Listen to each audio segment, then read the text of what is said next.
इलेक्शनच्या आधी चर्चा बऱ्याच काय होत असतात. जेव्हा इलेक्शन फायनल लेवलला त्या ठिकाणी होतं तेव्हा बरेचसे बदल तिथे केले जातात. काही लोक उगाचच आवाज करतात, चर्चा करतात आणि मग चर्चा करून महत्त्व स्वतःवर आणतात आणि त्यात तडजोडी करतात.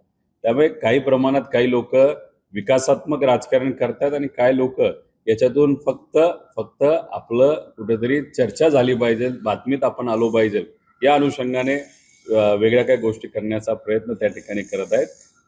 जिल्ह्याच्या बँकेचे इलेक्शन ही काही तशी सोपी नाही आणि अहिल्यानगर जिल्ह्याची तर अजिबात सोपी नाही. हे सगळ्यांनी त्या ठिकाणी नोंद घेतली पाहिजे. मला वाटतं या प्रश्नाचं सोपी आहे की अवघड आहे. मी तर पहिल्यांदाच सहकारी बँकेच्या निवडणुकीला इच्छा व्यक्त केली. अजून निवडणुकीला सुरुवात व्हायची आहे, त्याच्यामुळे सोपी का अवघड हे मला प्रत्यक्षात गेल्याशिवाय राहणार नाही.